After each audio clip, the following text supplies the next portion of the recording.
আসসালামু আলাইকুম। আজকে অসাধারণ একটি রেসিপি আপনাদের সাথে শেয়ার করতে যাচ্ছি। আপনারা দেখতে থাকুন, স্কিপ না করে, তাহলে রেসিপিটি খুব ভালো মতো শিখতে পারবেন।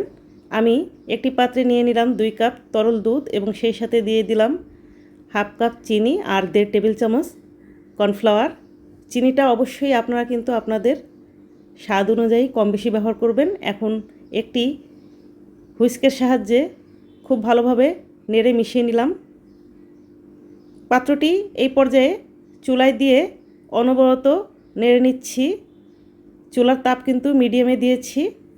অনবরত নাড়তে হবে, তা না হলে লাম্পস পড়ে যেতে পারে। আমি বারবার নেড়ে নিচ্ছি। এই পর্যায়ে এই ঘনত্বে আমি চুলা বন্ধ করে দিলাম। তারপর ঠান্ডা করে ফ্রিজের নর্মাল চেম্বারে রেখে দিব প্রায় 1 ঘন্টা মতো। এখন অন্য একটি পাত্রে নিয়ে নিচ্ছি 1 কাপ মিষ্টি হুইপড ক্রিম। এর সাথে দিয়ে দিচ্ছি 1 চা চামচ ভ্যানিলা এসেন্স। আমি বিটারে মিডিয়াম মাত্রায় বিট করে নিচ্ছি। কিছুক্ষণ বিট করে নেওয়ার পর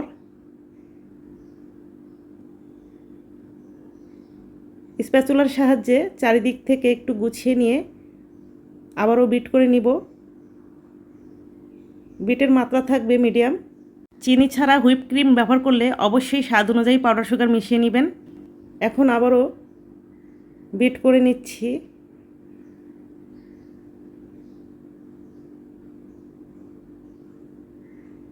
এ পর্যায়ে আবারও একটু গুছিয়ে নিয়ে আরও মিনিট খানেক আমি বিট করে নিব।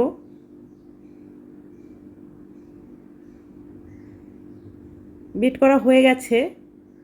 এর চেয়ে আর বেশি বিট করব না। একটা সফট ক্রিম আমি তৈরি করে নিয়েছি। আর প্রায়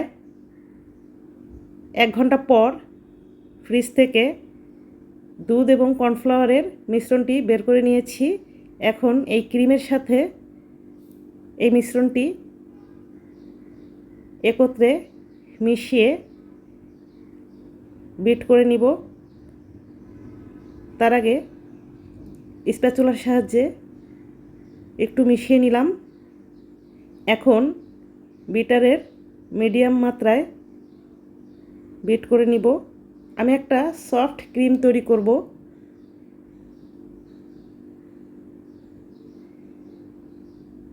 এ পর্যায়ে একটু বিরতি নিয়ে গুছিয়ে নিয়ে আরও একবার আমি বিট করে নিব। আর একটু ফোমি করতে হবে।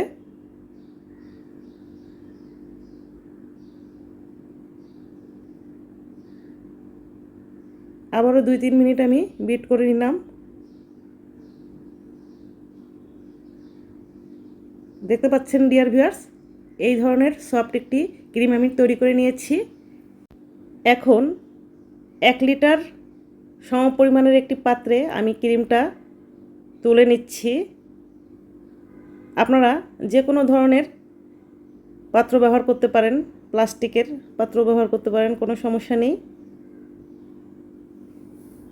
এই পাত্রটা ভরার পরও আরও বেশ কিছুটা ক্রিম রয়ে গেছে। আমি সেটিকে অন্য একটি পাত্রে নিয়ে নিব।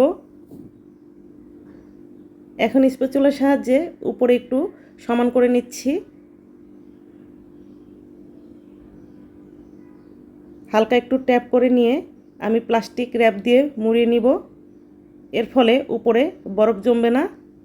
তারপর ডিপ ফ্রিজে রেখে দিব 6 থেকে 8 ঘন্টার জন্য, অথবা সমস্ত রাতও রাখতে পারেন, কোনো অসুবিধা নেই।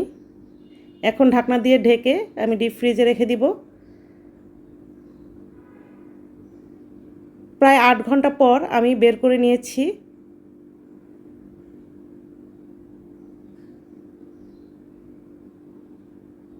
খুব সুন্দরভাবে জমে গেছে। এখন একটি চামচের সাহায্যে আমি তুলে নিচ্ছি। দেখুন কি সহজেই তৈরি হয়ে গেল অসাধারণ স্বাদের ভ্যানিলা আইসক্রিম। আপনারা এভাবে বাসায় কম খরচে এবং স্বাস্থ্যসম্মতভাবে সবার প্রিয় আইসক্রিম তৈরি করে নিতে পারেন এই গরমে। এটা পরিবারের সবাইকে খুবই তৃপ্তি দিবে। আর এটা যেহেতু খুবই স্বাস্থ্যসম্মত আর খুব স্বাদেরও হয়। বাহিরের থেকে কেনা আইসক্রিমে অনেক রকমের কেমিক্যাল ব্যবহার করা হয়, তারপরে অনেক অস্বাস্থ্যকর পরিবেশে তৈরি করা হয়। আপনারা অনায়াসেই এভাবে আইসক্রিম তৈরি করে নিতে পারেন। আমি উপরে একটু পেস্তা বাদামের গুঁড়ি ছিটিয়ে দিয়েছি, এটা একদমই অপশনাল, কোনোই দরকার নেই। এখন একটি চামচের সাহায্যে আমি একটু খেয়ে দেখছি কেমন হলো।